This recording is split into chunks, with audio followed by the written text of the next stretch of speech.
Bueno, buenas tardes. Gracias a todos los que están enganchados a través del Zoom o a través de la página de Facebook del comité. Les damos la bienvenida al primer ciclo de charlas libre de COVID, organizada por el Comité Académico de la Federación Argentina de Técnicos y Licenciados, FATRA, y lo estamos haciendo a través de la plataforma del ITERWA, la asociación que está en la ciudad de Buenos Aires. Es una experiencia nueva y le vamos a dar paso para que nos presente a la licenciada Verónica Di Giglio, que es nuestra presidenta del comité académico. Vero. Bueno, gracias. Hola, buenas tardes a todos. Muchas gracias por seguirnos, por engancharse a este ciclo, como dice Carlitos. Como la mayoría nos conoce, nuestro comité, como lo conté los otros días, es un comité integrado por técnicos y licenciados de todo el país, de los cuales nos encargamos exclusivamente de la parte académica en los congresos. Pertenecemos a la federación, ¿sí? A FATRA, y nos encargamos de esto, de poder comunicar, llevar cuestiones académicas. Se nos ocurrió, con el tema de la pandemia y de no poder hacer lo que estábamos acostumbrados, las jornadas en vivos, se nos ocurrió hacer esto de, bueno, vía online, un ciclo libre de COVID, que lo vamos a organizar, o lo vamos a hacer una vez al mes, con charlas con gente también de todo el país.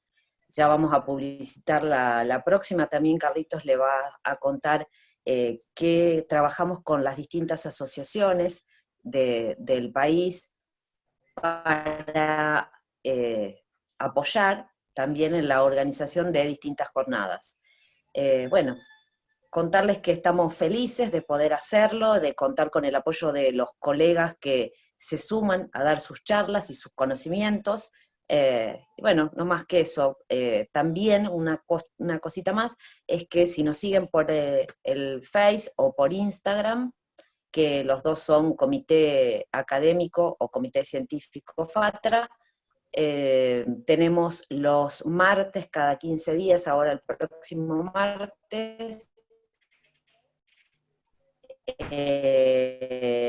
entrevistas en vivo, donde nos pueden dejar sus consultas, sus opiniones sobre lo que podemos ir haciendo o sobre la entrevista que estamos haciendo. Simón, yo desde hoy me toca este espacio chiquito que es algo de coordinar también. Sumamente agradecido a todos mis compañeros del comité por el apoyo, por todo lo que podemos hacer. Que arranco con una presidencia jodida porque a la cual no estábamos acostumbrados. Nos tenemos que modificar todos con el tema de la pandemia, pero bueno, vamos para adelante y espero. Ay, me dicen que no se escucha. ¿Ustedes, chicos, me escuchan? ¿Carlitos, se me escucha? Se va cortando un poquito, pero se va medio un poco entrecortado, pero ahora se escucha. Mi Dale señal es ahí mala. Bueno, ahí va. Nada más que eso, que agradecer el apoyo a mis compañeros del comité, a todos, Javier, Luis, Fabián, Maricel, Claudio, Edu, Daniel y a vos, Carlitos, todo perfecto, nada más. Un beso grande y gracias por estar, a todos los que nos están viendo. Listo, Carlitos. Bueno, bárbaro, gracias Vero. Les cuento más o menos cómo va a ser la temática de este encuentro. Tenemos la suerte de tener 3 licenciados de gran experiencia y bien federales. Lo tenemos a Rubén Toledo de la provincia de Corrientes, a Pablo Mancilla de la provincia de Córdoba y a Daniel Buceta de la ciudad de Buenos Aires. Los 3 disertantes nos van a contar algo de su trabajo cotidiano, más o menos una charla de 20, 25 minutos, después vamos a hacer alguna pregunta y vamos a pasar al otro disertante. Cualquier duda, sugerencia, el comité, como decía Vero, y medio que se cortó, Vero, permiso, a través de todos los canales de comunicación nosotros estamos abiertos a escucharlos y a apoyarlos cuando quieren hacer algo académico. Bueno, basta de presentaciones, así no nos extendemos, vamos a presentar, permiso, voy a agarrar bien el apunte, al licenciado Rubén Darío Toledo. Rubén trabaja en el Sanatorio San Roque, de Curuzú, Cuatiá, desde el año 2006, haciendo tomografía y resonancia. Es profesor del Instituto Madre Teresa de Calcuta desde el año 2008, y la disertación nos va a contar un poco sobre hidatidosis, presentación de casos. Rubén, todo tuyo para la presentación.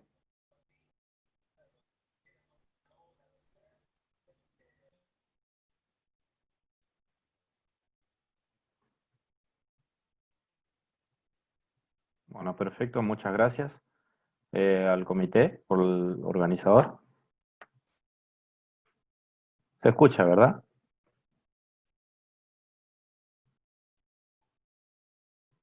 ¿Ya? Perfecto, Rubén, sí se escucha muy bien. Sí, perfecto. Se escucha muy bien. Bueno. Voy a dejar abierto yo mi micrófono por cualquier cosa, ¿sí? Bueno, muchísimas gracias al comité organizador, al comité de FATRA por la invitación.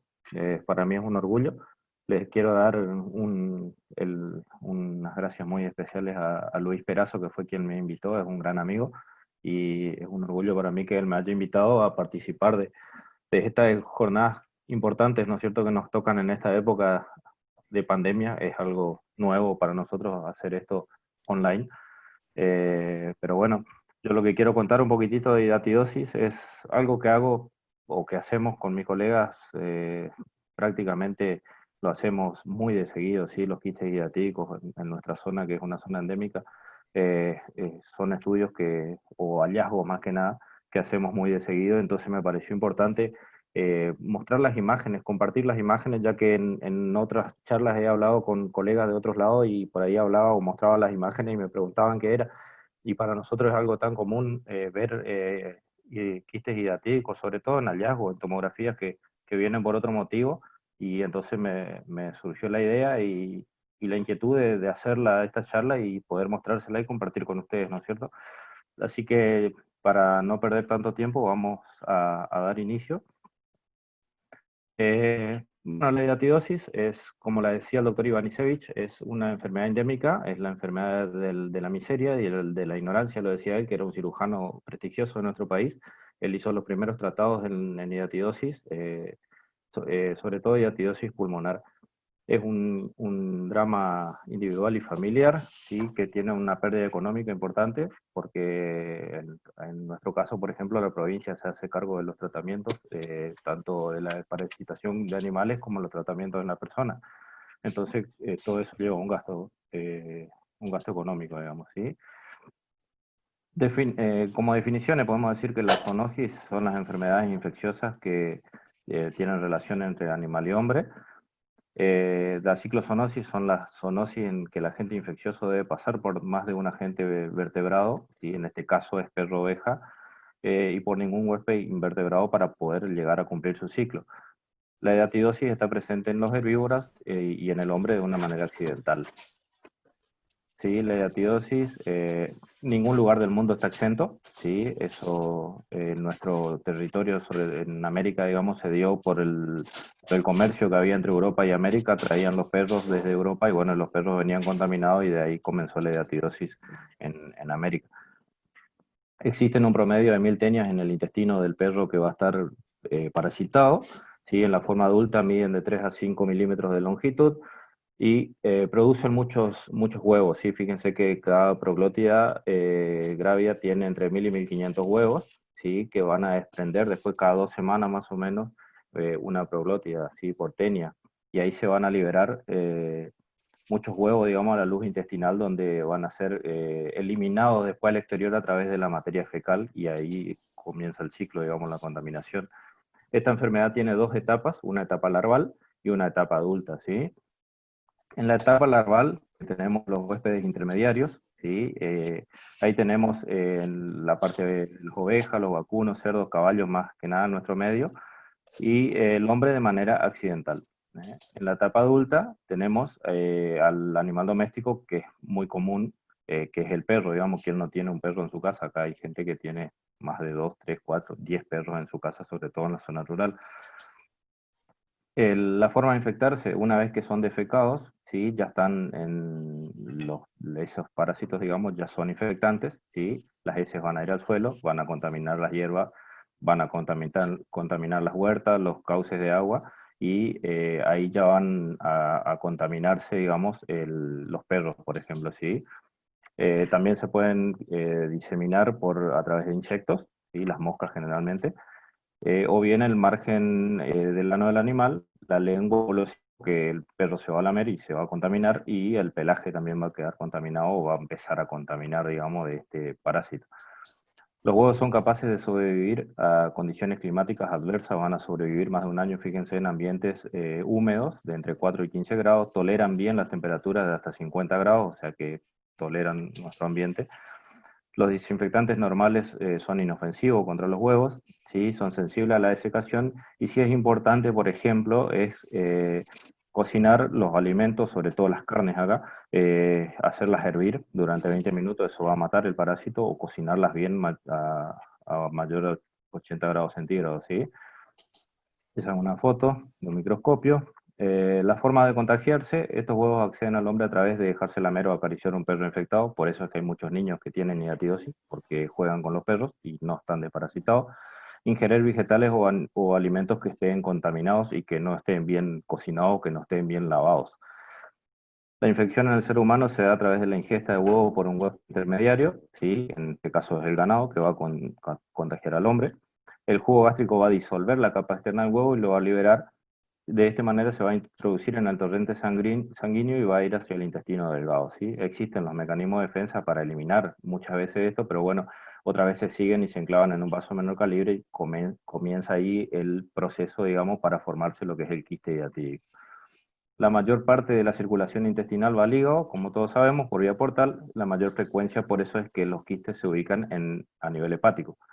Si atraviesa esta barrera, bueno, van a ir a otro órgano, digamos, que es el pulmón, ¿sí? Que sería el segundo órgano filtro, y es donde también hay muchos quistes, y si no, puede haber quistes hiatídicos en distintos órganos, ¿sí? Las localizaciones más frecuentes, como ya les decía, es el hígado y después el pulmón. Bien puede haber en otros lugares como huesos, riñones, vasos, cerebro, que por ahí vamos a ver ahora más adelante. Acá vemos el ciclo de vida del parásito. Sí, tiene el perro, digamos, va a defecar o va a estar presente en el intestino de lo que es la oveja. Acá hay otra foto, sí. Va a estar, el perro se va a infectar, porque generalmente lo que se hace acá en la zona, por eso siempre hablo de nuestra zona, se mata una oveja y las vísceras se le dan de comer a los perros que viven ahí. Los perros defecan en el pasto, en las huertas, en donde hay un cauce de agua, y de ahí es donde después se va a contaminar el hombre de una manera accidental, digamos, al consumir esos alimentos que van a estar contaminados, porque los perros generalmente no están desparasitados, por eso es importante desparasitar los perros. El diagnóstico, antecedente de vivir en zonas endémicas, de contacto con perros que no estén desparasitados, y bueno, y la clínica, obviamente, que siempre es soberana. Lo vamos a hacer a través de imágenes, ecografía, radiografía de tórax, anteroposterior generalmente, y después pasamos a una tomografía o eventualmente a una resonancia. Te voy a hablar puntualmente ahora de tomografía, que es lo que hago más que nada todos los días, ¿sí? Después se certifica ese diagnóstico a través de un laboratorio, que el método que se utiliza es ELISA, o bien una toracotomía exploradora en algunos casos, ¿sí? La fase clínica es una fase de latencia, digamos, primero, que es larga y asintomática. Después tenemos una fase inicial, que por ahí hay síntomas, que por eso consultan los pacientes, generalmente tos seca, puede haber hemoptisis, dolor costal, dolor abdominal, sensación de pesadez a nivel abdominal, de como que algo se mueve adentro de la panza, refieren los pacientes. Fase de ruptura bronquios, ya va a haber un vómito. En ese caso los pacientes refieren que vomitan algo que ahora vamos a ver en la adventicia, vomitan algo como una goma, dicen ellos, amarilla, ¿sí? Una fase de cavidad residual, que puede haber una hemoptisis recidivante, broncorrea, catarros o halitosis. La sintomatología es extremadamente variable, dependiendo del órgano, ¿sí? Del tamaño del quiste, de la ubicación y del contacto que tenga con órganos vecinos, ¿sí? O de las complicaciones que pueda llegar a tener. Bueno, como ya decía hoy, los principales motivos de consulta en cuanto a la parte de los quistes hidratídicos en pulmón, tenemos los respiratorios en un 34%, dolor torácico en un 30%, expectoración hemoptóica 16% y así sucesivamente, ¿no es cierto? Quiste hiatídico hepático, en las 3/4 partes de los quistes hiatídicos abdominales, la mayoría de los cuales se localizan en el hígado, va a haber una masa abdominal asintomática, ¿sí? Generalmente lo que se descubre en forma incidental por ecografía, acá lo que se hace es los médicos comunitarios salen a la zona rural con un ecógrafo portátil y van a alguna escuelita o alguna salita de una zona rural a hacer ecografía exclusivamente hepática, hacen una ecografía hepática y ellos ven si hallan un quiste, lo mandan, digamos, al hospital de Curuzú, que es hospital de cabecera, hospital zonal, lo mandan ahí se hace todo el chequeo completo, ¿sí? De ese paciente, radiografía, en el caso que haga falta, una ecografía más completa y los laboratorios para certificar de que sea un quiste hiatídico, ¿sí? Pero las ecografías son puntualmente hepáticas, ¿sí? En otros pacientes puede existir dolor, ¿sí? O sensación de pesadez, como ya le decía hoy anteriormente. La sintomatología del quiste hepático también ocasionalmente presenta cólico biliar o intolerancia a algún alimento, y por eso consultan al médico y bueno, de ahí van a la ecografía, digamos, y posterior tomografía. Inicialmente es asintomático, ¿sí? Muchas veces los quistes hiatídicos son hallazgos nada más. Un paciente va a la consulta por un problema X, ¿sí? Consulta al gastroenterólogo y el gastroenterólogo manda una tomografía por algún problema y como hallazgo se descubre ese quiste hiatídico hepático, ¿sí? O va al neumólogo, el neumólogo pide una radiografía anteroposterior y se encuentra con un quiste pulmonar. La ubicación generalmente es en el lóbulo derecho, mayoritariamente. En cuanto a imágenes, tenemos la radiografía anteroposterior, generalmente de perfil no hacemos porque si hay una anteroposterior o va directamente al tratamiento y posterior control o piden una tomografía, ¿sí? La ecografía, como ya les decía, exclusivamente hepática y la tomografía en casos dudosos o complicados. La radiología, el quiste hiatídico, perdón, no complicado, siempre es un hallazgo, generalmente son hallazgos, ¿sí? Y si hay complicaciones, vamos a ver signo de neumoperiquística, signo del doble arco, signo del camalote, ¿sí? En conductos biliares va a haber ictericia, en huesos puede haber quistes semisólidos que van a invadir esa cavidad medular y erosionar el hueso. En el sistema nervioso central puede producir epilepsia, ceguera, generalmente dolor de cabeza, síndrome vertiginoso. Quiste cardíaco conduce a bloqueo, pericarditis, ruptura ventricular. Ahí vemos un quiste. Las complicaciones: hiatidosis pulmonar múltiple, diseminación broncógena, hiatidosis sistémica, empiema hiatídico y absceso pulmonar. Bueno, ahora vamos a ver casos, ¿sí? Este es un paciente masculino, 28 años, vive en zona rural, consulta al médico, ¿sí? Porque tenía tos y tenía hemoptisis. El médico pide la radiografía anteroposterior, que yo la pude tener acceso a esa radiografía, por eso saqué la foto, se ve una voluminosa masa a nivel del pulmón derecho, y bueno, ese es el tomógrafo con el que trabajamos, un MX16, y hacemos esta tomografía, ¿sí? Le pidió una tomografía de tórax, y yo cuando hago el scout ya veo una masa también a nivel del hígado, entonces hago un tórax y completo el hígado, ¿sí? Veo todo el hígado completo, y se constatan dos quistes voluminosos, uno en el pulmón derecho y otro a nivel hiatídico, que si se fijan se visualiza las membranas, ¿sí? Las adventicias se visualizan de los quistes, de los parásitos. Eso era un voluminoso quiste paciente que fue después a cirugía, ¿no es cierto? Ahí tenemos una reconstrucción en el plano sagital, se ve ahí en el plano axial también las membranas, ¿sí? Se ve clarito. Este es un volumen rendering que hice de ese paciente para poder visualizar esos quistes, si bien es difícil hacerlo porque son homogéneos y son líquidos, pero se ve bastante bien. Esta es una nena de 7 años, ¿sí? Que le decía a la mamá que ella sentía que cuando se acostaba, depende del lado que se ponía, sentía que algo se movía en su panza, y la mamá notó que la panza como que crecía, me decía que parece que está embarazada. Entonces la llevó al médico, el médico pidió la ecografía y pasó posterior a la tomografía, y fíjense el voluminoso quiste que tiene en el hígado, ¿no es cierto? Inclusive hay una pequeña burbujita de aire ahí, se ve las adventicias de acá, y tiene unos pequeños tabiques, y es un quiste bastante grande, y bueno, la nena 7 años vive en zona rural acá, y me contaba la mamá que juega todo el tiempo con los perros. Esta es la misma nena. Esta es una señora, 54 años, ¿sí? Esta era totalmente asintomática, ella consultó al gastroenterólogo por otro problema, y cuando hago la tomografía se constata ese quiste que ya está calcificado, que sabe de cuántos años lo tiene ahí, ella nunca supo, totalmente asintomático, ¿sí? Ya se calcificó. Acá hay un volumen rendering donde se ve la calcificación ahí, está clarito. Otro paciente femenino de 38 años, también consulta al médico por hemoptisis, se hace la tomografía, se constata en este caso un quiste y tienen una burbuja y tiene nivel aéreo, y es un quiste hiatídico también después. Ahí hay una reconstrucción, hay contacto con el bronquio, fíjense en el corte sagital, hay una reconstrucción coronal. Otro paciente masculino de 48 años, también con un quiste hiatídico hepático, ¿sí? En este caso fue con contraste, a veces le hacemos la tomografía sin contraste y el quiste se visualiza igual, no hay ningún problema. Mismo paciente, en este caso, este paciente que tiene ese quiste a nivel hepático ya había sido operado, ¿sí? Acá hay una cicatriz de un quiste hiatídico pulmonar, ¿sí? Este es el equipo, quería mostrarlo nada más, con el que nosotros habíamos comenzado allá por el 2006, un General Electric de tercera generación. Con él hacíamos este tipo de estudios. Fíjense, ya en el SCOUT se ve una imagen, ¿sí? En el pulmón izquierdo, una paciente de 22 años. Esta paciente fue a cirugía por ese quiste. Este fue un caso que siempre lo puse, se lo mostré a los chicos, sobre todo es un paciente de 54 años, masculino, tuvo varias cirugías por hidatidiosis. Se ve ya en el SCOUT el mediastino todo ensanchado. Y cuando hago la tomografía, fíjense los múltiples quistes que tiene a nivel mediastinal, ¿sí? Son muchos quistes, lo intervinieron varias veces.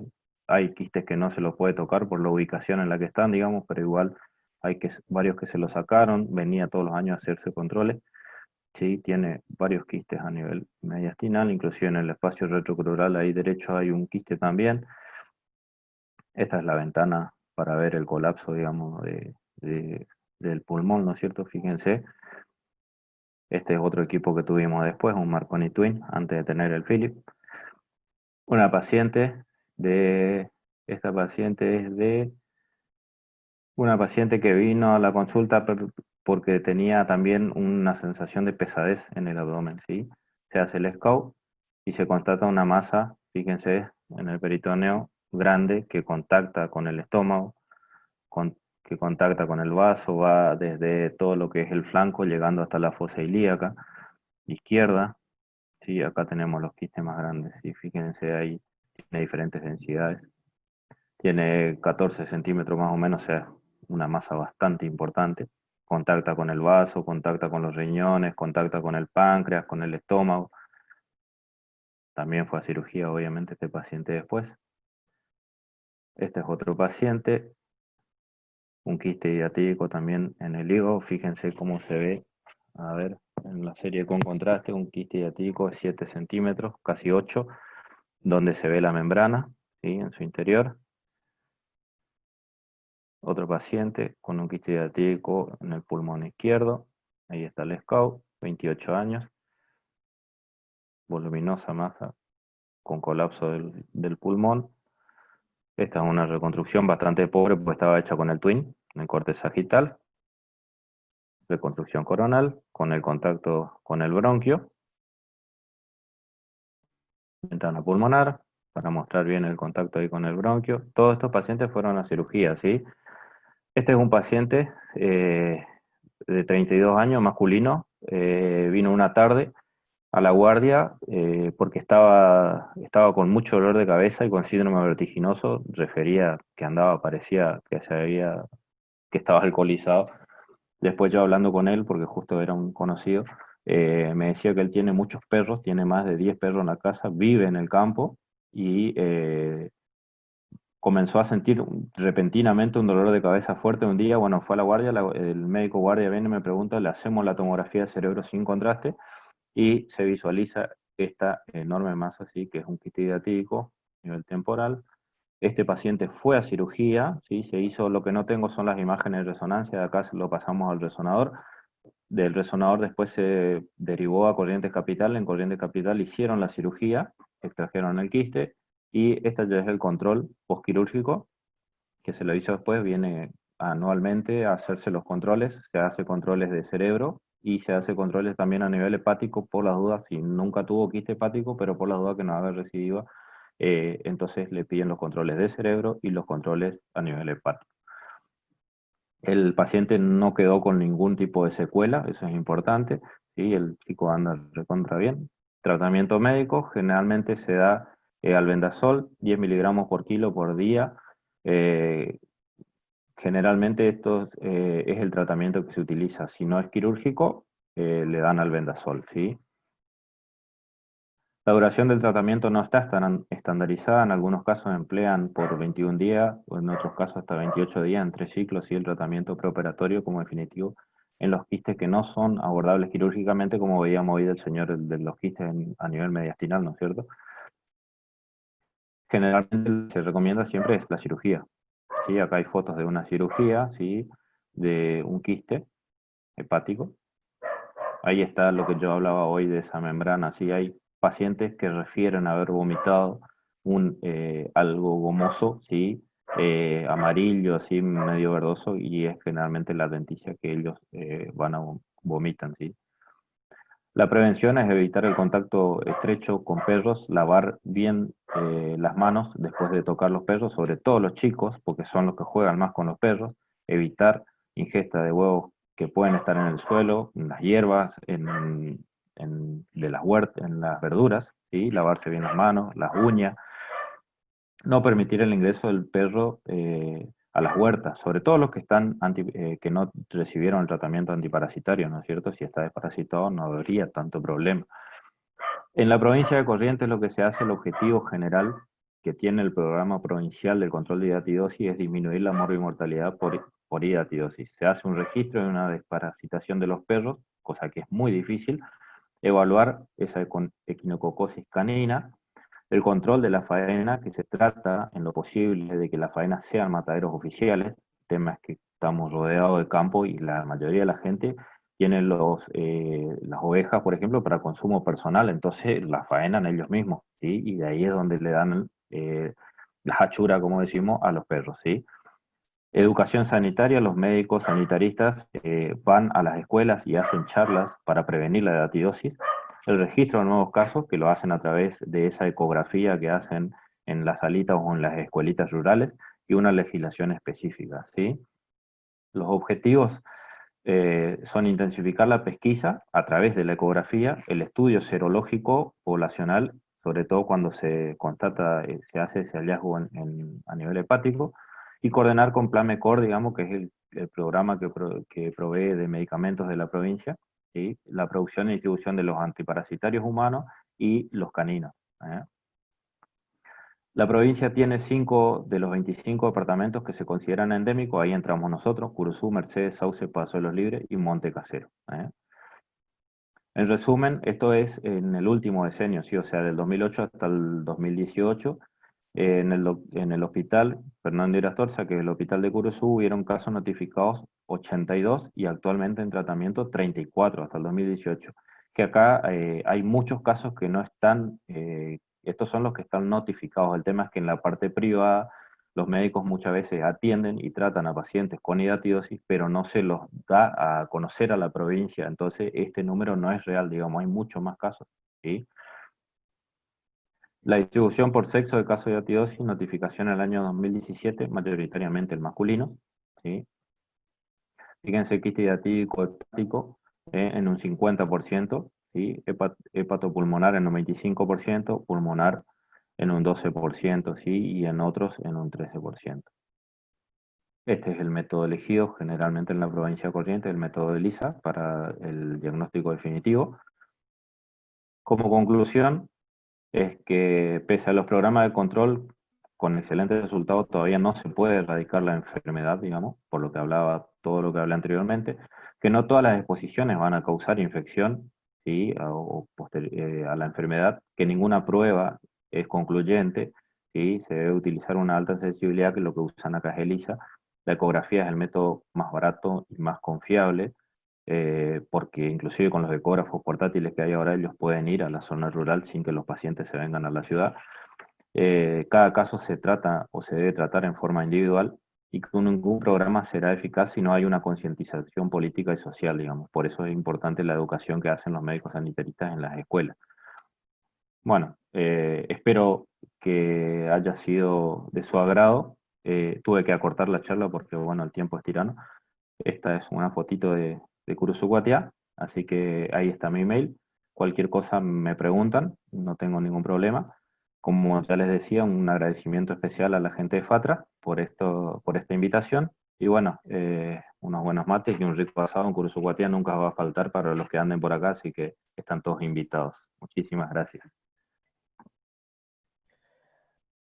Rubén, muchísimas gracias. Tengo una preguntita que nos llegó a través del chat, ¿sí? Sí. Dame que la buscamos bien. Viene bien del sur, viene de Trelew. Nos hace una consulta doble, digamos. Nos pregunta si tiene algún protocolo para estudiarlo en tomografía dirigido específicamente a esos pacientes y por qué le realizan una placa AP. El tórax es AP o PA, o lo nombraste así por decir un tórax frente, ¿no? Hay dos preguntas entonces, la de tomo, ¿sí? Si tenés algún protocolo establecido ya para esos pacientes y si la placa No, no, es un protocolo común. el protocolo, lo único que hacemos cuando la sospecha, o sea, cuando el diagnóstico es quiste hidratídico, generalmente no le damos contraste oral, le damos agua nada más, porque generalmente es hepático, y después usamos protocolo de baja dosis, digamos, sobre todo en los chicos, ¿sí? Pero, o en medio que en todos los pacientes, o sea, no hay tanto problema, a veces el contraste no se lo inyecta, eso lo consultamos al médico radiólogo y generalmente no inyectamos ese contraste, pero no hay un protocolo específico, ¿sí? Hacemos una pesquisa nada más, ¿sí? De tórax y pelvis o abdomen y pelvis, depende de lo que el médico pide. Y Y en la cuanto a placa la de tórax un radiografía, frente. la placa de tórax es un frente de posterior anterior, sí, si decía P o yo lo Posterior. dije P, me equivoqué, pero sí es posterior No, anterior. perfecto. Bárbaro. Otra pregunta y yo después te hago una consultita también. Sí. Javier Vita, también del Sur, miembro del comité científico. Primero, felicitaciones por la disertación. Han llegado unos cuantos mensajes en ese tono. Y quería saber si aparte del abendazol, como tratamiento, hacen alcoholizaciones, transpunción en los quistes. No, los Seguramente quistes bajo.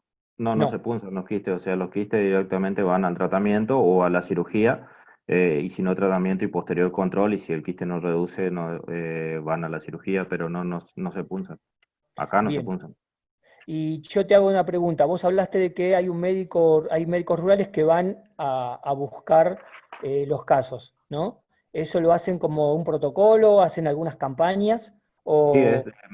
prácticamente de manera rutinaria, digamos, hacen Ah, campañas y bien. van a las zonas rurales, van médicos en las ambulancias, digamos, Ah, bien. y citan a los pacientes o dicen X día en tal escuela o en tal salita, y las personas se acercan, digamos, a la zona rural y se le hace la ecografía solamente hepática, ¿sí?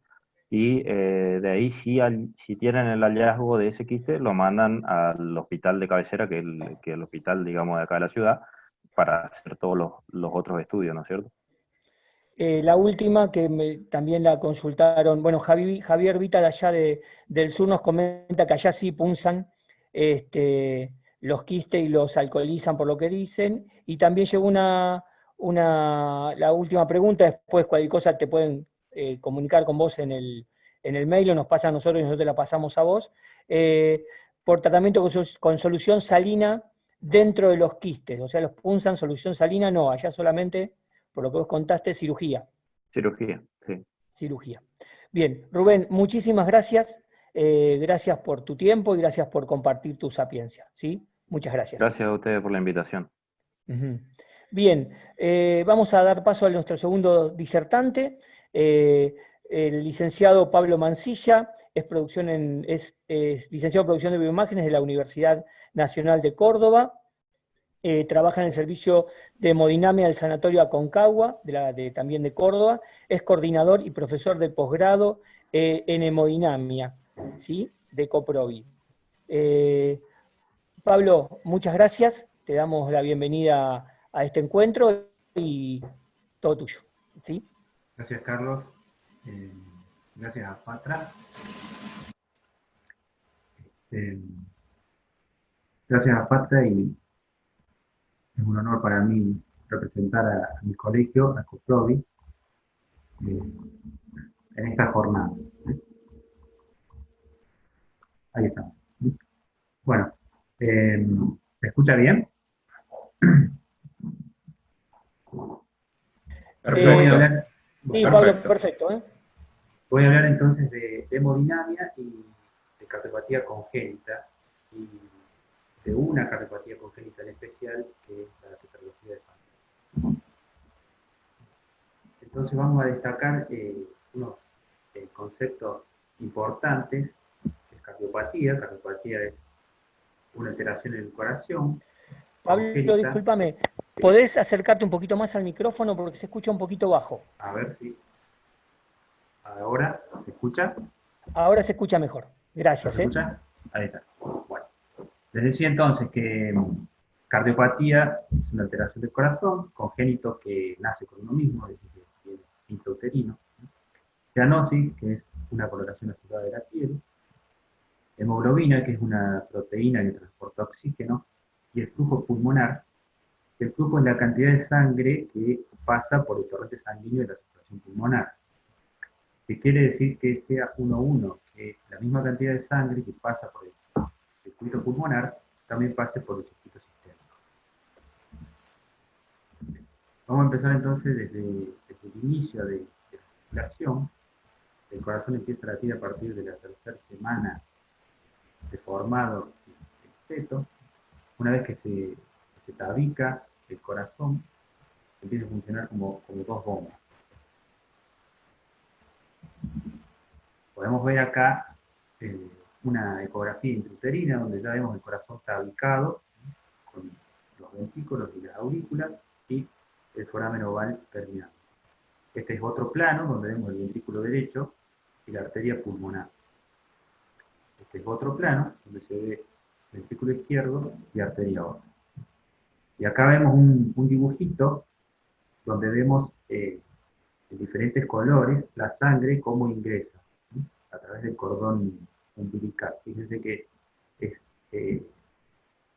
al revés, digamos, o sea, a través de las venas ingresa la sangre limpia, cargada de oxígeno, y vuelve por las arterias la sangre que ya sin nutrientes. Vemos en este plano, también es un eco intrauterino, en la misma imagen que antes, con el corazón tabicado, y en este otro plano que yo marqué, donde se puede ver la arteria pulmonar y la arteria aorta y el ductus. ¿Qué pasa una vez que el niño nace? ¿Sí? La circulación postnatal. Entonces, los corazones empiezan a funcionar, el niño empieza a respirar, ¿sí? El bebé empieza a respirar, y entonces tenemos una disminución de la resistencia pulmonar, ¿sí? Porque la arteria pulmonar, que antes no funcionaba, empieza a recibir sangre, ¿sí? Y empieza a tener presión. Esa presión hace que el ductus arterioso, que une la arteria aorta con la arteria pulmonar, se ocluya, ¿sí? Y las venas pulmonares que vienen con la sangre hacia la aurícula izquierda hacen que la aurícula tenga presión y que el foramen oval también se tape. Una vez que... Pablo, Sí, Pablo, discúlpame, sí. se sigue escuchando un poquito bajo. No sé si podés acercarte un poquito al micrófono. Hola, ¿ahí me escuchás? Sí, un poquito bajo. Capaz ¿Mejora? que tenés como para subir el volumen del micrófono o algo de eso. ¿Vos sabés que creo que no?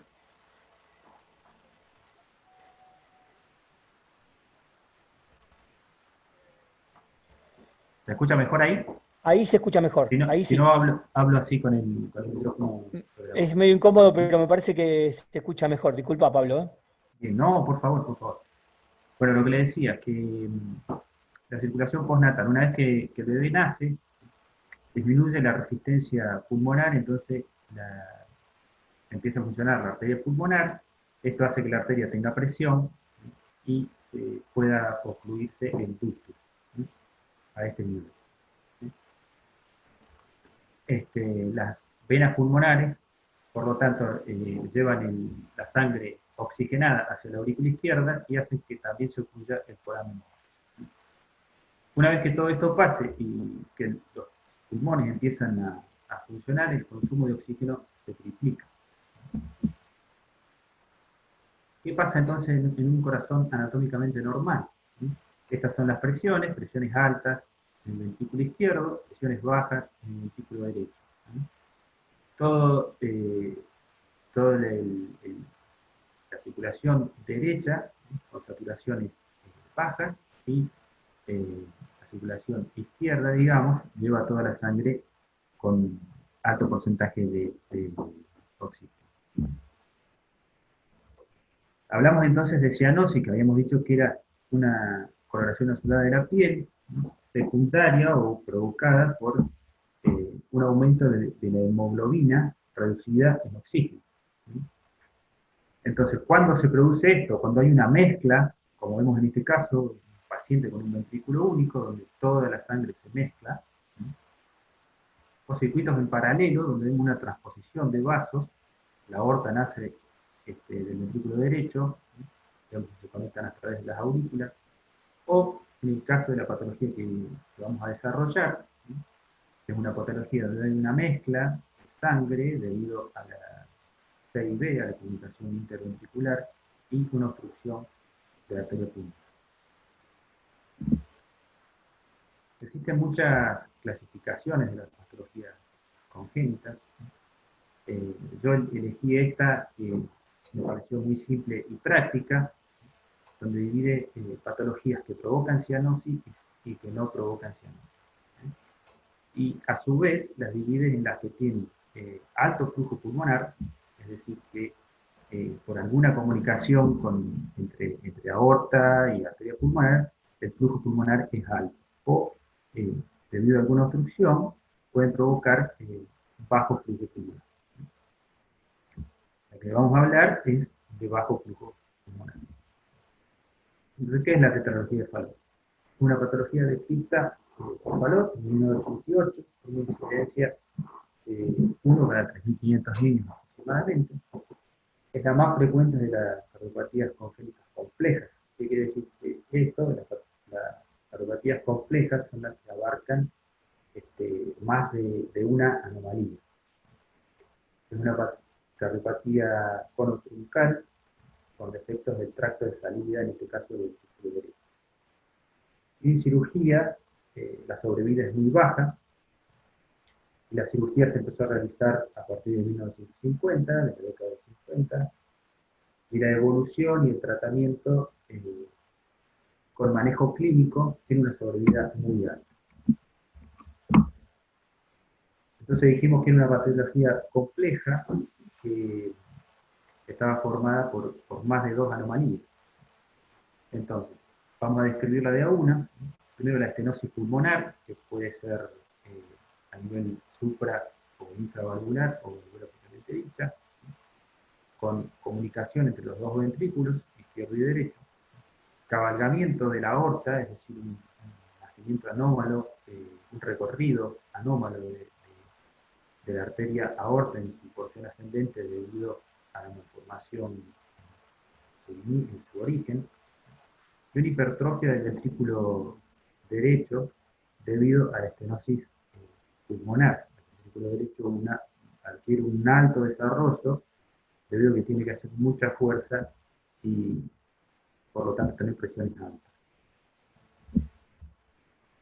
Entonces, como dijimos antes, en base a la clasificación, es una anomalía cianociante porque produce existe un cortocircuito, en este caso derecha a izquierda, que hace que se mezcle la sangre y que el cuerpo reciba una sangre baja en hemoglobina con oxígeno.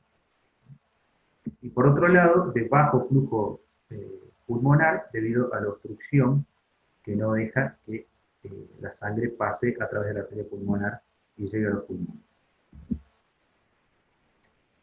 Entonces, vamos a tener en cuenta todos estos parámetros que vamos a desarrollar ahora uno por uno. La presentación siempre, como dije antes, se realiza en la mayoría de los casos, ya viene el diagnóstico antes de que el niño nazca, es decir, con el diagnóstico intrauterino, con la ecografía. pero también existen presentación post-nacimiento. Lo vamos a ver en recién nacidos y lactantes. Vamos a ver la cianosis, como vemos imágenes en los dedos y en los labios, un diagnóstico clínico también debido al soplo. Radiografía de tórax, vemos en este caso una radiografía de un niñito con la clásica imagen del corazón en sueco, es decir, la punta del corazón levantada debido a la hipertrofia del ventrículo derecho. Vemos en este caso una radiografía de tórax de un niño normal, con bien marcada la punta del diafragma, la punta del corazón sobre el diafragma. Vemos que el arco aórtico está hacia la derecha, como en este caso, y la ausencia, al tener un bajo desarrollo de la arteria pulmonar, la ausencia del cono pulmonar. El electrocardiograma también es otro estudio que nos va a permitir el diagnóstico. Nosotros tenemos, cuando realizamos el electrocardiograma, derivaciones en diferentes lugares del cuerpo. Sobre todo vamos a ver un desarrollo a nivel del ventrículo derecho. Entonces, nosotros tenemos las derivaciones precordiales, que son todas esas sopapitas que se ponen alrededor del pecho, que son las que nos van a identificar. El electrocardiograma, todo lo que corre horizontalmente es milisegundos, que es tiempo. Y todo lo vertical, toda línea vertical, corresponde a voltaje. Sabemos que el ventrículo derecho es la cavidad más anterior, por lo tanto, estas derivaciones corresponden a las sopapitas que ponemos alrededor del tórax del paciente. Entonces, las derivaciones B2, B3 y B4 son las que mejor vamos a ver la anomalía, es decir, la hipertrofia, la vamos a tener como un aumento en el voltaje. Fíjense, en comparación con las otras derivaciones, cómo aumenta el voltaje. Esto significa hipertrofia del ventrículo derecho. Pablo, discúlpame, acércate otra vez un poquito más en el micrófono, que es como que bajó de vuelta el volumen. Casi que lo tengo adentro de la boca. Sí, te veo. No sé qué pasará. Bueno, perdón, pero... ¿Ahí se escucha? Si no, ahí se más escucha fuerte. mejor. Ahí si se no, escucha grito. mejor. Bueno. Sí, no hay problema. Vos hacés lo que quieras para que... Bueno, dale. Ahí, gracias, Pablo. ¿Ahí me escuchás mejor? Ahí estamos mejor. Bueno, como dijo Rubén, el método más fácil y más económico es la ecografía, el ecocardiograma, digamos. Entonces, ¿qué vamos a ver? Ventrículo izquierdo, ventrículo derecho muy pequeño, la C y B, y la aorta. Fíjense que era bien debajo del nacimiento, tanto de aorta como de pulmonar. ¿Se escucha ahí? ¿Se escucha bien? Sí, Rubén, ahora está... sí, Pablo, perdón. Bien. Sí. Bien. Vemos en este plano el ventrículo izquierdo y ventrículo derecho. Fíjense en las paredes, eso que se ve ahí son las paredes del ventrículo derecho. Y lo que tenemos acá es la cavidad muy pequeña del ventrículo derecho. Y acá vemos la raíz aorta y la arteria pulmonar. Hasta que llegamos a la angiografía. En la angiografía, ¿qué vamos a hacer? Vamos a ingresar con un catéter hacia el ventrículo derecho, cuando ingresamos por vena cava, llegamos al ventrículo derecho, se inyecta contraste. Por lo general, en lo normal, deberíamos ver solamente el ventrículo derecho y arteria pulmonar. Vemos en este caso que a través de la C y B, se puede ver ventrículo izquierdo atrás del ventrículo derecho y la arteria aorta. Y vemos la estenosis en el origen de la arteria del infundíbulo y de la arteria pulmonar. Vemos lo mismo en este caso, y en este caso se ve un desarrollo del ventrículo derecho donde podemos ver la hipertrofia del ventrículo, esas trabéculas que se pueden ver ahí, como se ve en este caso. ¿Qué tenemos en hemodinamia entonces, cuando el paciente llega a hemodinamia? Todo lo que vimos hasta recién es la planificación del caso. Una vez que estamos en hemodinamia, el paciente entra con un familiar, con el padre, con la madre, ingresan todos dentro de la sala, la madre viene cambiada también con bata, con botas, se le pone entonces una mascarita al niñito con Seboranes, hasta que el niñito se duerme. El padre o la madre se retiran de la sala y se empieza a trabajar, a hacer todos los trabajos de anestesia. Una vez que el paciente está anestesiado, se le hace un campo estéril, como vemos acá, se le coloca un introductor, se le punza la vena, en este caso, o arteria,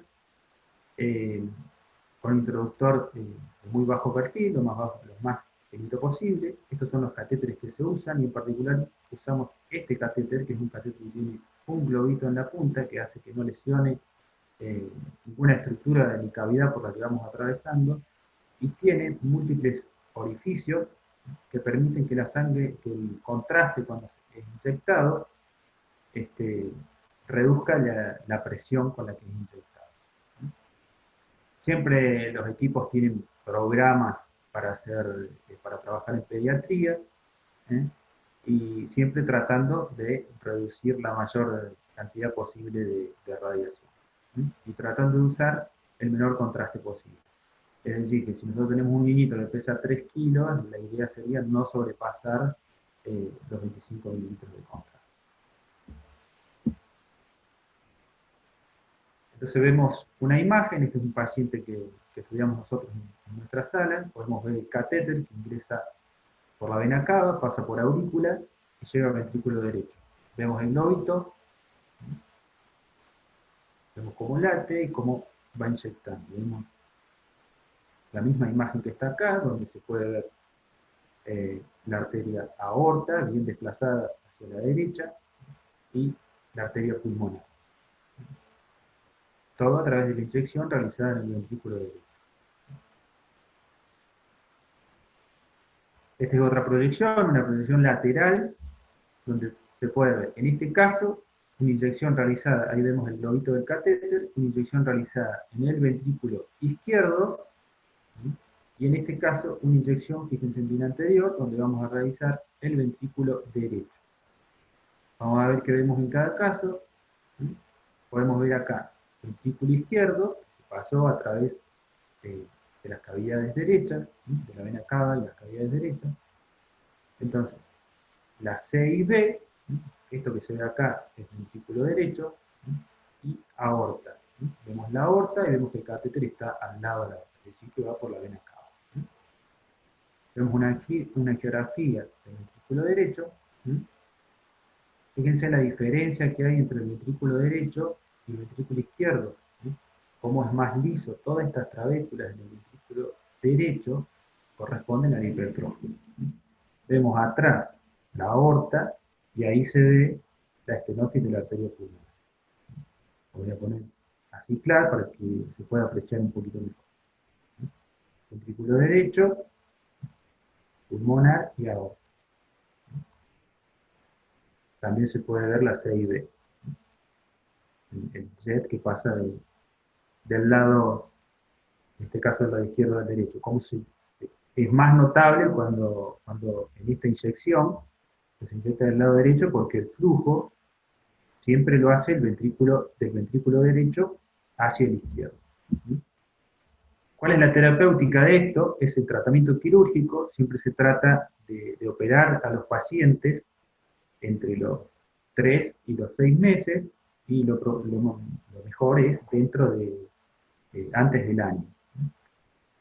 Se hizo una cirugía correctiva completa, es decir, se le coloca un parche en la C y B, y se le corrige la estenosis de la arteria pulmonar. Existen también, porque si el paciente no está preparado para una cirugía, para soportar una cirugía completa, procedimientos de salvataje, por llamarlo de alguna manera, donde se realiza esta cirugía, que es la primera cirugía que les contaba que se empezó a realizar en los años 50, que se llama Bleyrock-Taussig, es decir, se conecta, se bypassea, digamos, la arteria pulmonar, y se la conecta una rama a la arteria subclavia. Entonces la sangre que sale por el ventrículo izquierdo pasa a través de la aorta, llega a subclavia, y en subclavia se conecta con la arteria pulmonar, y así la sangre puede oxigenarse y volver por las venas. Mejora la saturación de oxígeno de la sangre. Vemos en este caso, es un paciente que el catéter viene y está en la arteria subclavia, y vemos esa ramita que se ve ahí, esa es la arteria mamaria, esa ramita que logramos ver acá, en movimiento, llena las arterias pulmonares. Vemos el lecho de las arterias pulmonares. En este caso presenta una estenosis. Entonces volvimos a tener un problema de diferente índole, una estenosis en las ramas de las arterias pulmonares. Esta es otra alternativa de tratamiento. Fíjense cómo se ve una muesquita en el balón, y cómo ahí está el balón bien inflado, cómo rompió esa estenosis que había en la arteria pulmonar. Esto lo hacemos nosotros en hemodinamia. Bueno, para terminar entonces, para concluir,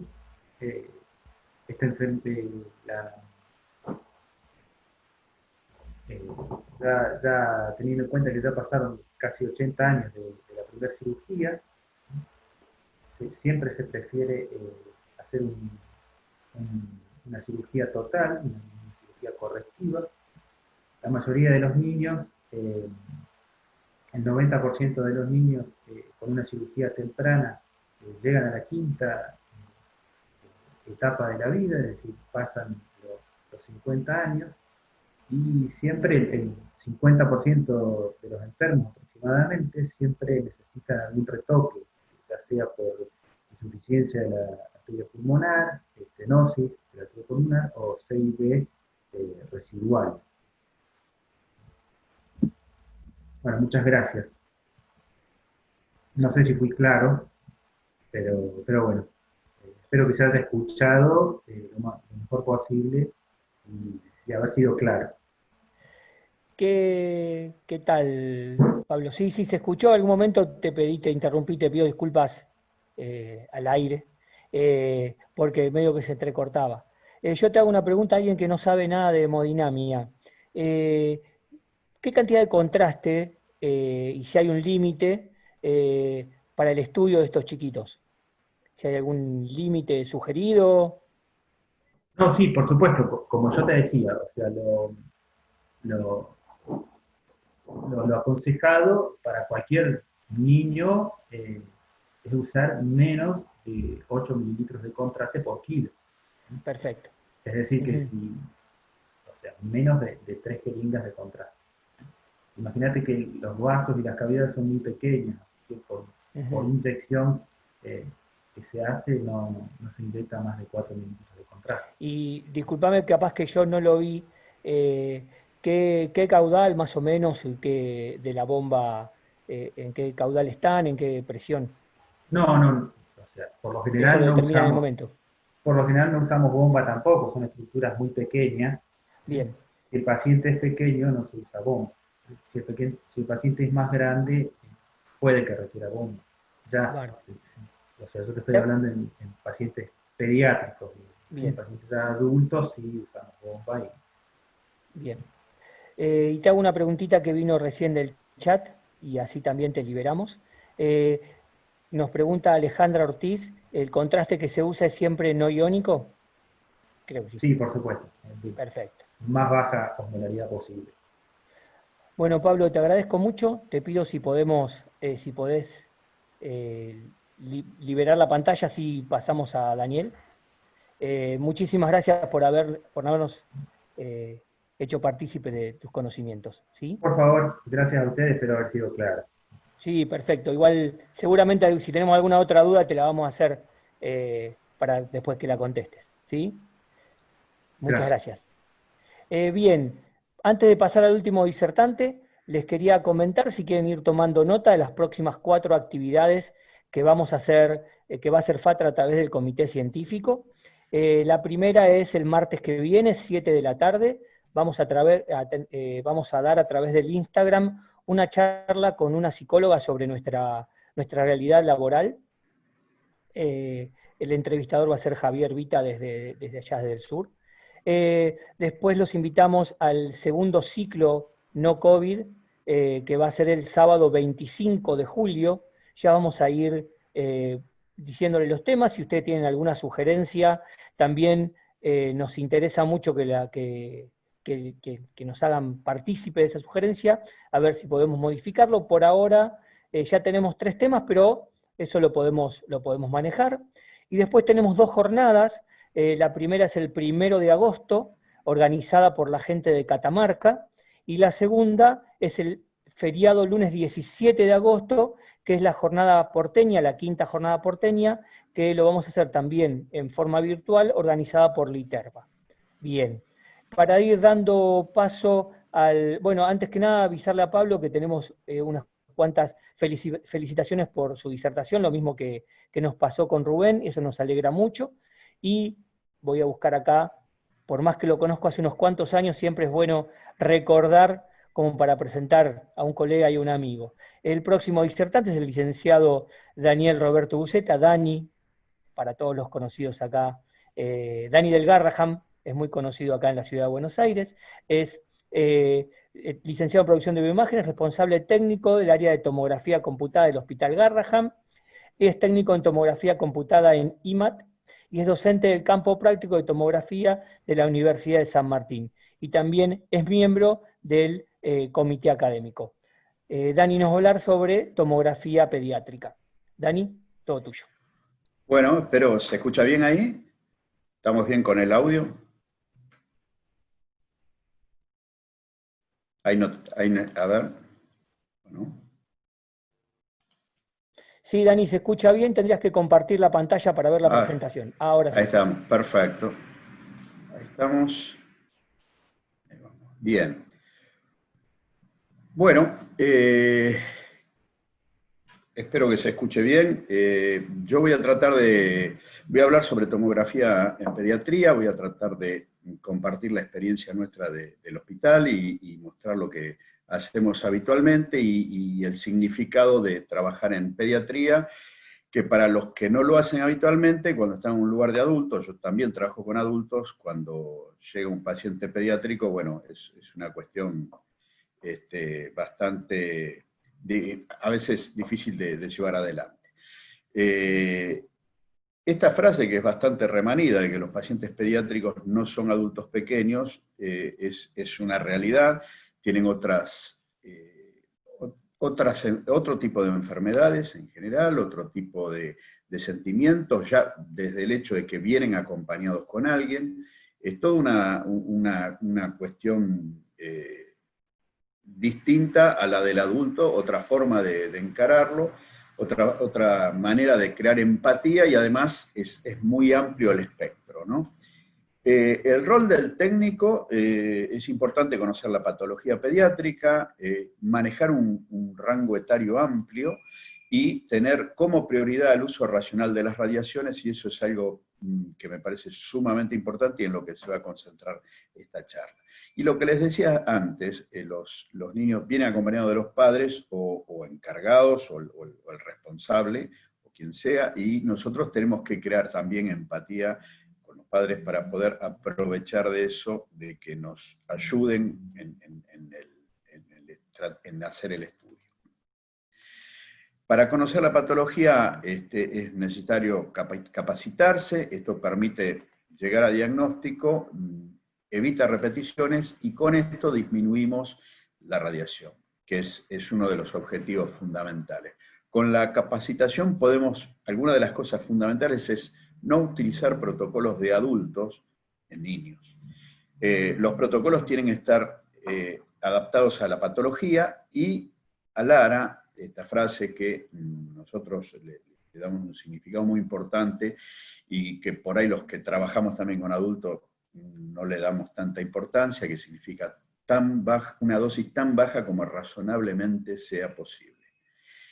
Tiene 3 principios básicos que después los vamos a decir y nos vamos a fijar en esto.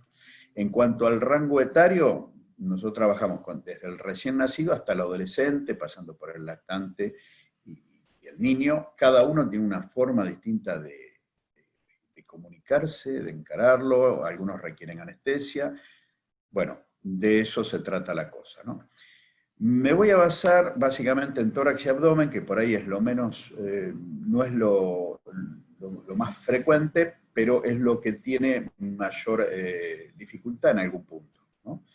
Los objetivos de esto es conocer las bases técnicas de la adquisición del multidetector, definir las ventajas, el abordaje del paciente y la importancia del DLP, que es la dosis promedio longitud, que en la tomografía multidetector, que es de gran importancia para tener el conocimiento de la dosis que estábamos manejando. Este es el equipamiento con el que contábamos hasta el año pasado, y en el que está basado la charla básicamente, que es un G de 64 filas de detectores, y una bomba inyectora de doble cabezal. Ahora contamos con un nuevo tomógrafo que más adelante voy a mostrar alguna cosa, pero la charla está basada en esto porque me parece más apropiado. El nuevo tomógrafo existe, hay 3 en el país solamente. Entonces, de los 64 canales, que el 16, que es más lento nada más, pero las características son similares y son más difundidos, me parece que vamos a sacar más provecho. De las variables de adquisición, bueno, este en particular adquiere 40 milímetros o 20, de acuerdo si usamos todos los detectores o la mitad. El espesor de corte, y esto se refiere a la imagen cómo la va a adquirir, para los pacientes más pequeños en 2.5 y en los más grandes en 5 milímetros, pasando por 3.75, que es otra variante para los pacientes intermedios. Recordemos que siempre hay un volumen de 0,625, que es para hacer las reconstrucciones, tanto los BR con las reconstrucciones multiplanares. En el tomógrafo nuevo el volumen es de 0,5. El FOB, filoview o campo de visión, siempre debe ser ajustado al tamaño del paciente. Esto es fundamental y es muy, muy importante que todo lo que vamos a tomografiar esté en el isocentro del gantry. Eso disminuye la dosis de radiación y mejora la calidad de imagen. El pitch tiene la importancia, es la velocidad con que ingresa la camilla por cada giro del tomógrafo, por cada revolución. En el caso de los cuerpos, como hay estructuras que están en movimiento y necesitamos velocidad, vamos a usar un pitch grande. Este equipo tiene el más grande, que lo que más puede lograr es de 1.3. Entonces, para las estructuras que están quietas y necesitan muchísima definición, vamos a usar un pitch menor a 1, y las que tienen este movimiento vamos a usar 1.3. Cuanto mayor es el pitch, menor es la dosis. Hay que tener en cuenta eso, se estira la espiral y es menor la dosis. El tiempo de rotación en su mejor versión es de 0,35 para este tomógrafo, lo más rápido por cada revolución, y el kilovolt va de 80 a 140, de acuerdo a cada estudio. Recordemos que para los pacientes pequeños usamos 80 kilovolts porque la dosis de entrada en piel es mucho menor. El miliamper segundo es regulado por el MOD, como dice acá, que es modulación de dosis, tomando los dos scouts, el de frente y el de perfil, va a regular en los dos ejes, en el X y en el Z, y con eso vamos a lograr, donde es más ancho va a poner más radiación, y en el que es menos ancho va a poner menos. Con esta modulación disminuimos la dosis. El índice de señal ruido. El ruido, cuando tenemos también un nivel de ruido en estos tomógrafos donde uno pone un ruido mayor, es inversamente proporcional. Cuanto mayor es el ruido, menor es la dosis, y una imagen con menor ruido requiere una mayor dosis. Entonces, en cada protocolo hay una conjunción de cosas entre calidad y costo-beneficio. Y los límites del barrido, nosotros nos referimos siempre exactamente solo a la zona que tenemos que tomografiar. Las ventajas, que los que hacen tomografía ya las conocen, de mejor resolución espacial, temporal, mejor concentración del contraste. mayor cobertura anatómica y disminución de la señal ruido que hablábamos antes. Para pediatría nos beneficia en que evitamos muchas anestesias, si tenemos paciencia y si es un estudio que en general se realicen sin tener que pinchar al paciente, sin contraste, se puede evitar la anestesia, menor tiempo de apnea cuando sea necesaria, mayor cobertura de adquisición con menor tiempo y optimizar en estudios vasculares, sobre todo en estructuras vasculares, con pacientes de alta frecuencia cardíaca. Para nosotros esto tiene una gran importancia. Nosotros, los pacientes pequeños, muchos pacientes lactantes, llegan con una frecuencia de 130, 150, hasta 160 latidos por minuto, y trabajar con esa frecuencia y lograr que el contraste esté en el lugar que queremos en el momento indicado no es fácil. Me voy a basar en esto, en ALARA, tan bajo como razonablemente sea posible. En todas las charlas de pediatría ponemos esto. ¿Por qué? Porque nos hemos dado cuenta que los que hacen adultos no reparan en esto, y creo que es muy importante. Tiene 3 principios básicos. El primero es la justificación, y esta corre por cuenta del médico que indica el estudio. Si el estudio está indicado, todo bien. Ahora, si se podía haber resuelto con otro método que no utilice radiaciones, y estamos utilizando radiación como es en tomografía, que es muy alta, realmente no se está cumpliendo con este principio y se invalidan los otros 2 siguientes. Lo fundamental es la justificación. Primero tiene que estar justificado. El segundo principio es la optimización, y ahí interviene nuestro trabajo, y siempre digo de todo el equipo de salud. Tenemos que optimizar el estudio, y eso es elegir el mejor protocolo, hacerlo de la mejor manera, en la forma más eficiente.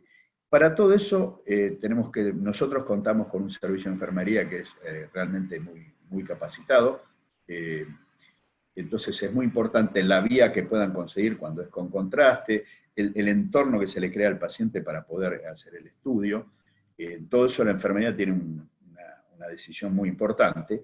Y también el médico, que va a leer la orden y nos va a indicar de qué tipo de estudio lo tenemos que hacer, en qué tiempo y con qué características. Entonces, todo ese conjunto hace a la optimización. Y el tercer punto es la limitación, y esto tiene que ver con la radiosensibilidad de cada órgano, de los órganos intervinientes en el estudio, y sabemos, está comprobado, que a partir de cierta dosis se produce un daño, y de ninguna manera podemos producir un daño por un estudio. Entonces, ese es el tercer principio, y es fundamental que lo respetemos. Esta imagen es de Image Gently, que tiene una serie de datos que son importantes, y el fundamental es no usar protocolo de adultos en niños. Eso no está bien.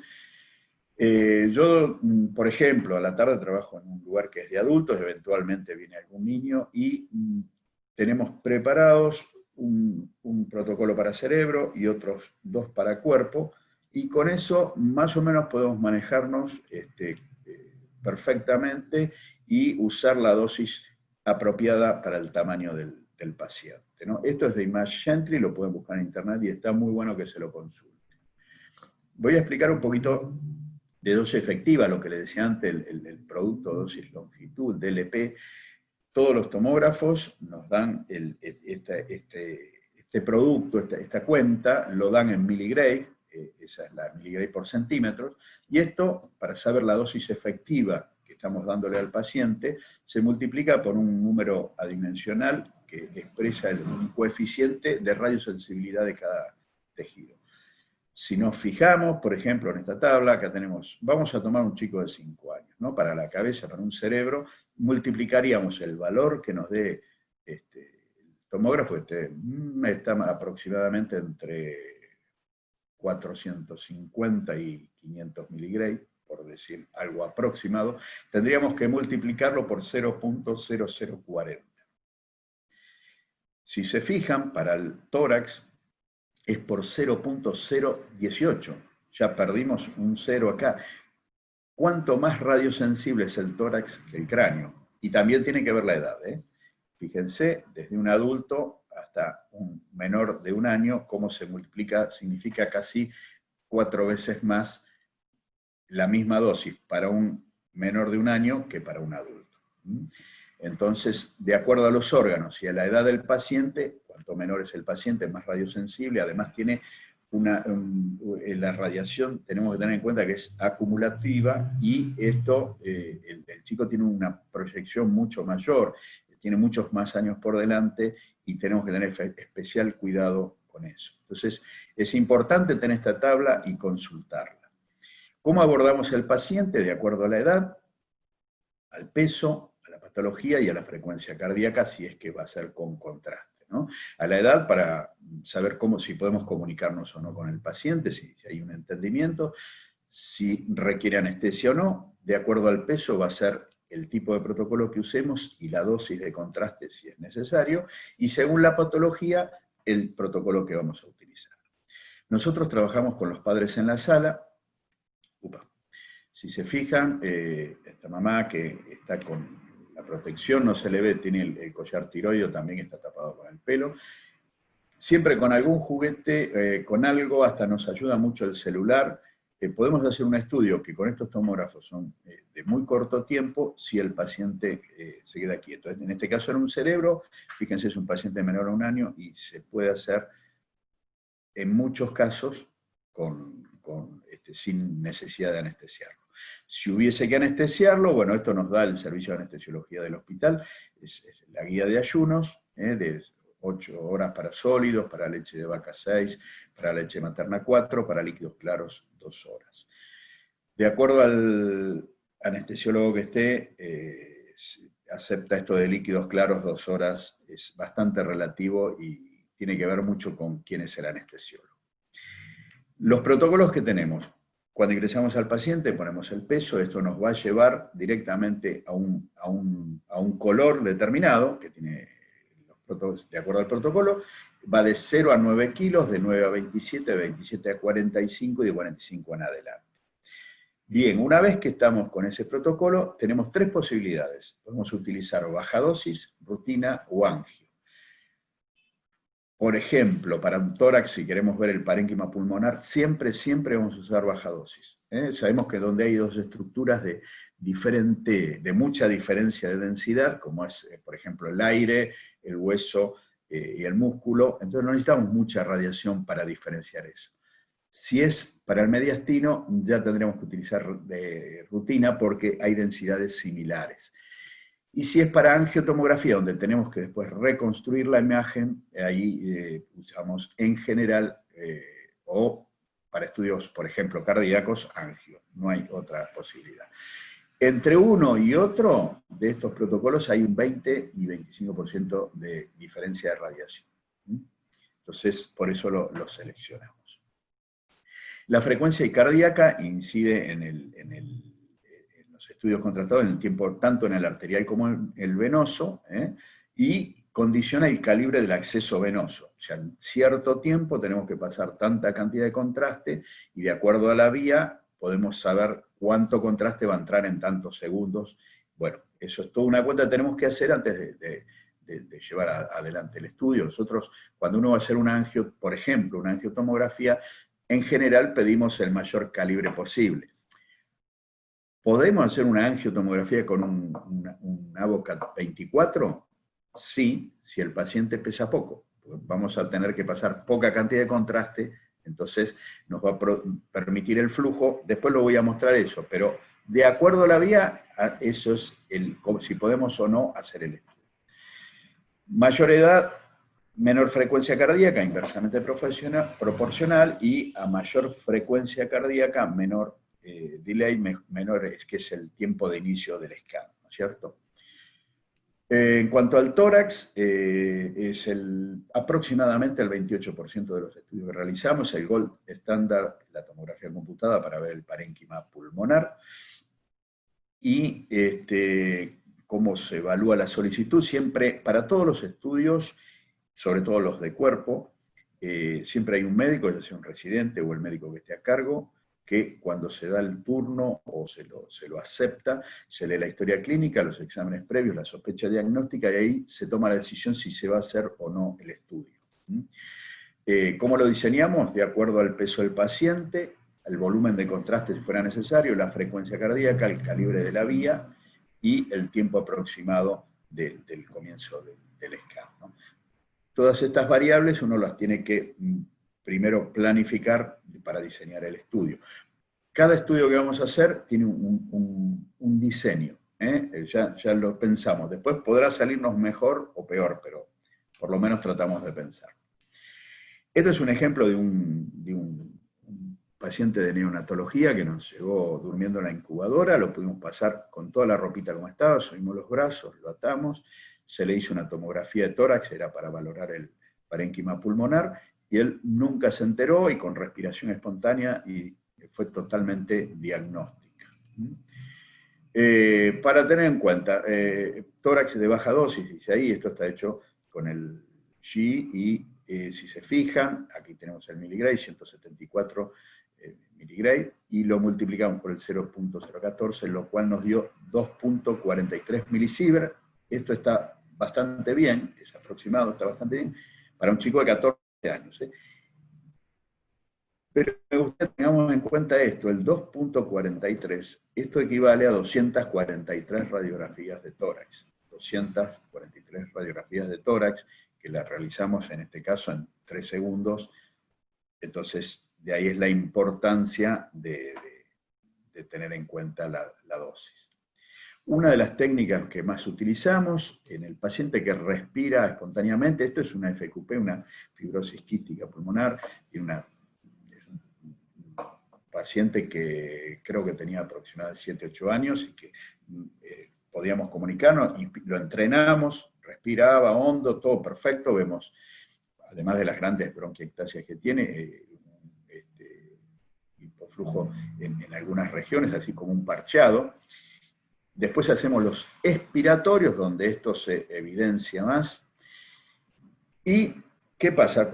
Este es un paciente colaborador. Cuando el paciente es no colaborador, que es pequeño, no podemos comunicarnos con él, lo único que necesitamos es que no llore mucho, que esté tranquilo, que esté calmado y que se deje tomografiar.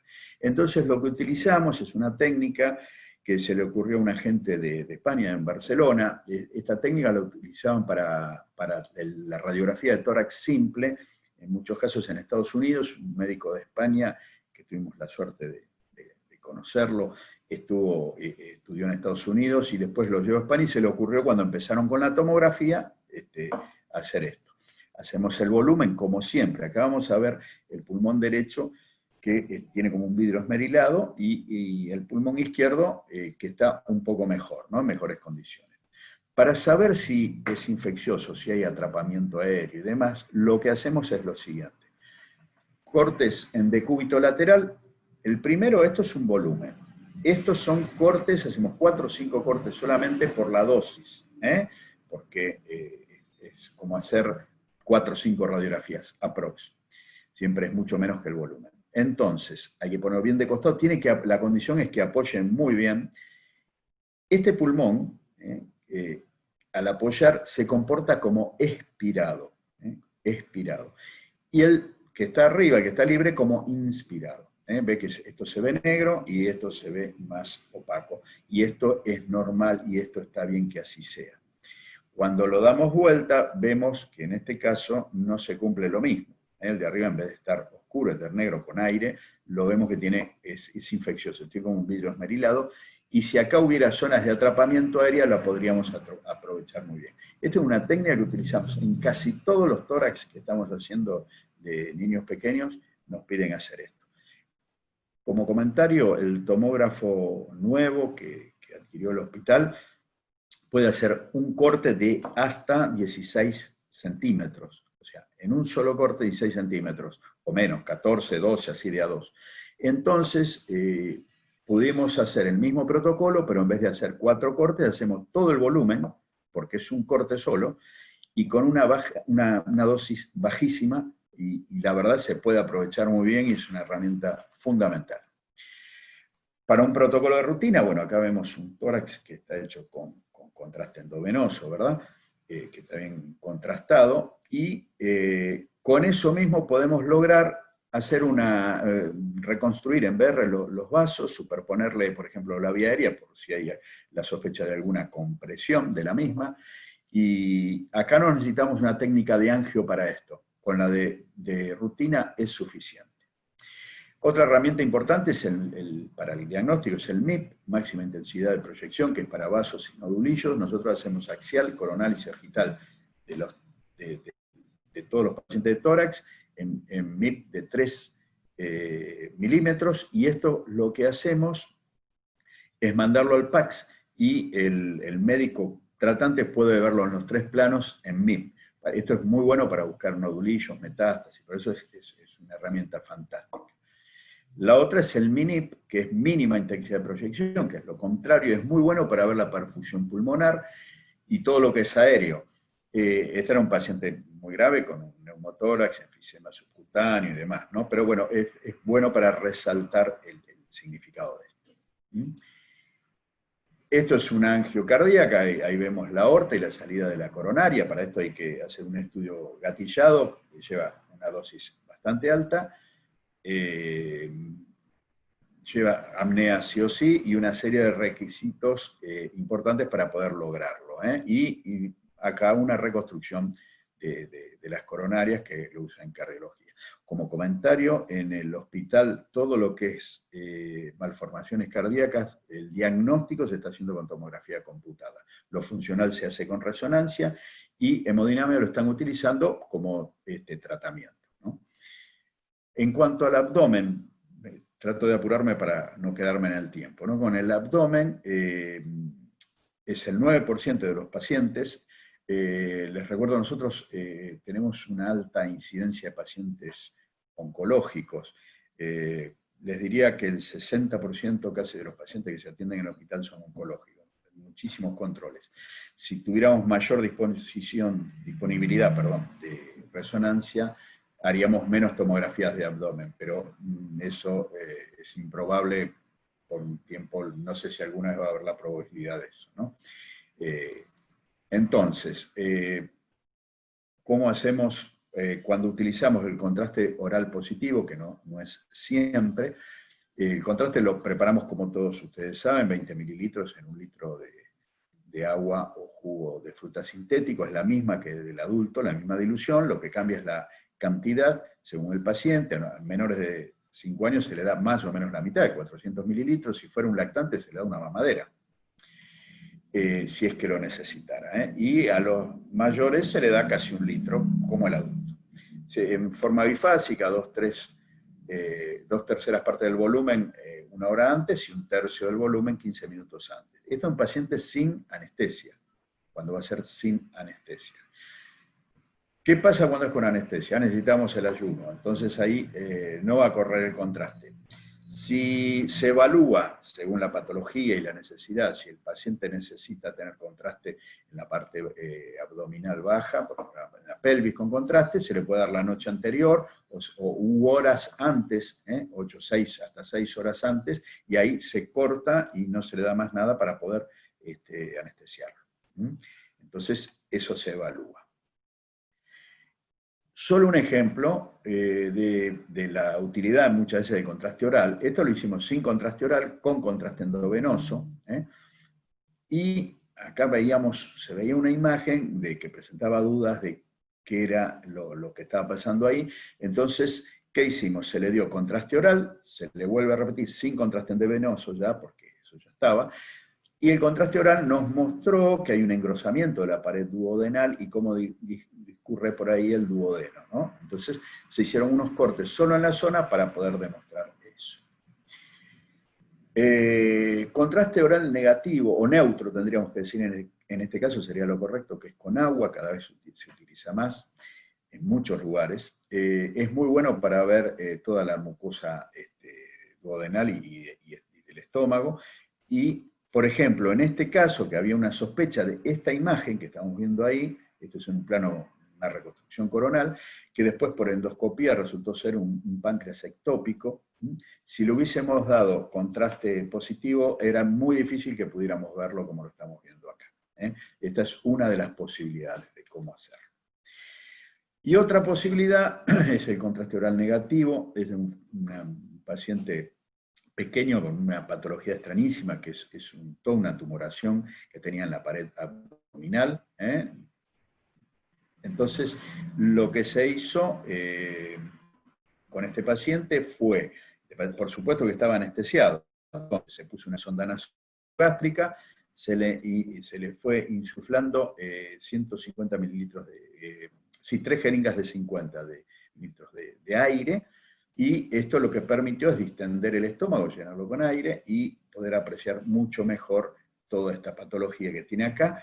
Y si ustedes se fijan, además, el contraste endovenoso está un tiempo arteriovenoso, en donde arteria y vena, le hicimos doble bolo, con una espera en el medio, y entonces tuvimos un tiempo arterial y venoso en una misma adquisición.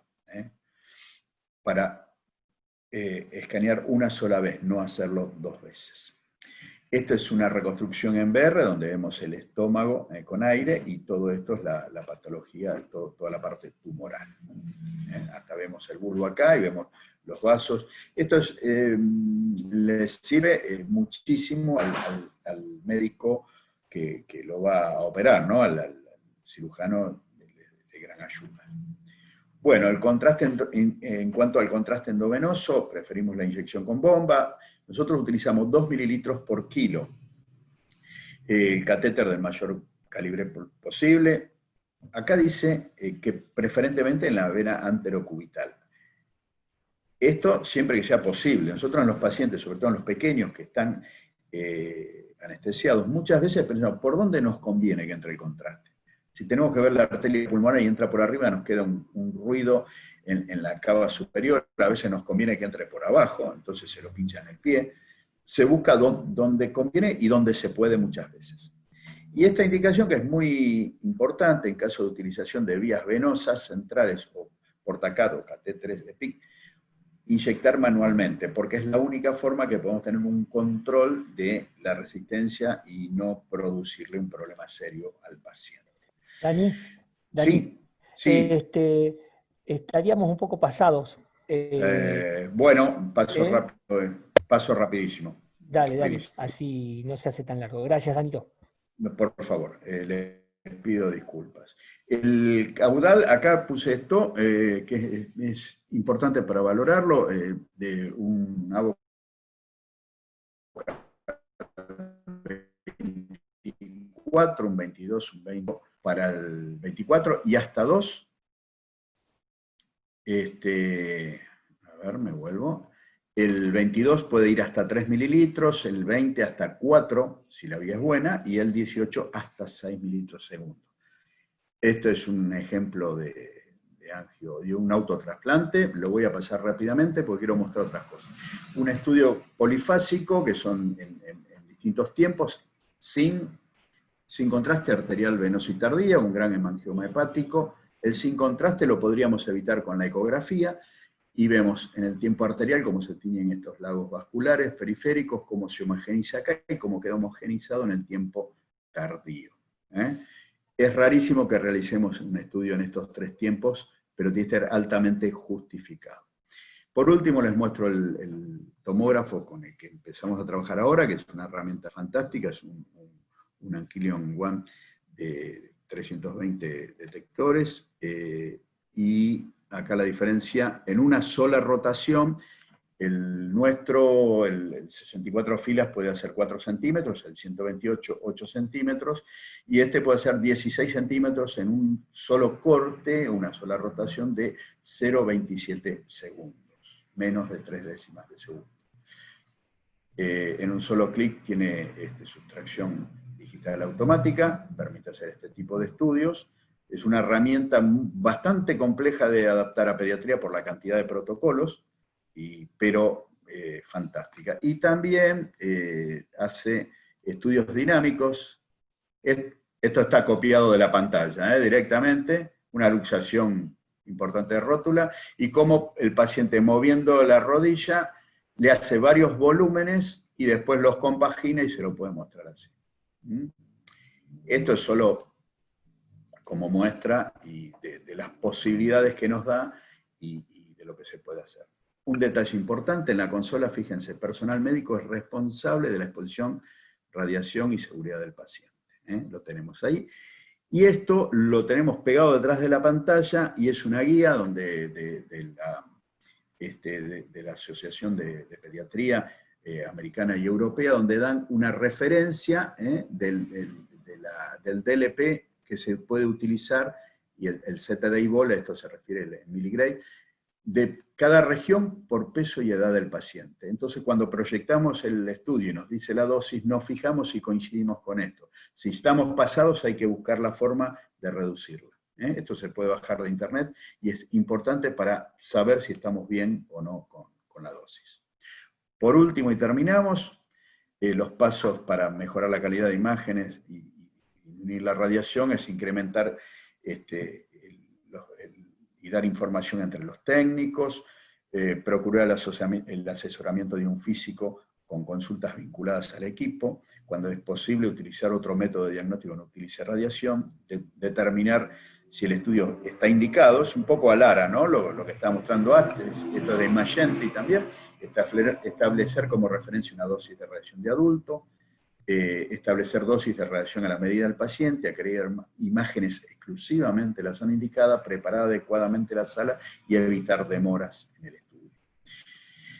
La última imagen, el significado, la radiación natural son 3 milisievert al año, un vuelo en una radiografía, acá dice 0,1 milisievert, a nosotros nos da 0,2 en general, una radiografía simple de tórax. Un vuelo en avión son como 2 radiografías de tórax. Una tomografía son 2 milisievert de cerebro aproximada, de tórax serían 3 y de abdomen 5. Y esto significa que un día de radiación para una radiografía significa un día de radiación cósmica, una tomografía de cerebro 8 meses y una tomografía de abdomen 20 meses de radiación. Estamos hablando de pediatría y para niños pequeños. Esta es una foto de nuestro hospital. Y acá termino y disculpen si me extendí mucho. Gracias. Bueno, Dani, muchísimas gracias. Como siempre, clarísimo. Me alegro. Los que necesiten hacer alguna consulta a Daniel, lo podemos hacer a través del comité. Dani es miembro activo del comité científico. Y yo quería, como siempre, cuando das esta charla, terminar con algo. Bien. En nuestro hospital, yo trabajo en Casa Cuna, el otro hospital pediátrico de la Ciudad de Buenos Aires, nos colocaron un tomógrafo de 16 pistas, y fuimos a pedirle una mano a la gente del Garrahan, y tanto Dani como toda la gente de tomografía del Hospital Garrahan nos enseñaron muchísimo, nos contaron todo lo que sabían, y desde siempre se lo aclaro cuando el agradecimiento del servicio de imágenes hacia la gente tomografía. Siempre me gusta aclararlo, ¿sí? Muchísimas gracias, Carlitos. Dani, Todo porque es verdad lo que ustedes dicen, que comentan y ponen a disposición de los colegas lo que saben. Bueno, gente, les cuento que hemos tenido aproximadamente 2.500 seguidores a través de las redes, eso nos pone muy felices. Les vuelvo a agradecer a Daniel, que es de los nuestros, y tanto a Pablo como a Rubén por su participación, esperemos que se hayan sentido cómodos. Y les repaso las actividades que tenemos en el próximo mes, agregando algo que nos llegó ahora de Trelew. Martes que viene, 19 horas, entrevista en vivo a través del Instagram con una psicóloga. La entrevista va a estar a cargo del licenciado Javier Vita. El sábado 11 de julio, 10 de la mañana, la gente de Trelew hace una sesión COVID-19, ¿sí? Cualquier cosita después vamos a pasar los datos para que se inscriban. El 25 de julio tenemos la segunda jornada no COVID organizada por el Comité Científico y la Federación, lo mismo que la charla del martes. El 1 de agosto por la mañana las jornadas de Catamarca, y el 17 de agosto feriado, las jornadas de la Ciudad de Buenos Aires. Muchísimas gracias, los invitamos a todos los que quieran participar y sumarse a esta iniciativa, que se comuniquen con nosotros, a los que tengan ganas de armar en su ciudad o en su pueblo o en su provincia grupos de trabajo, asociaciones, que se comuniquen con FATRA, ¿sí? Así que muchísimas gracias, fue una experiencia hermosa, nos estamos comunicando continuamente por el comité, a través de WhatsApp con toda la gente del comité, fue una experiencia hermosa, y bueno, y saber que los han visto más de 2.500 personas a través de las redes sociales, y en Zoom aproximadamente entre 60 y 70 continuamente, nos pone muy felices. Muchísimas gracias, y estamos a su disposición como miembros del comité para lo que necesiten. Muchas gracias. Gracias, Carlos. Gracias, un gusto.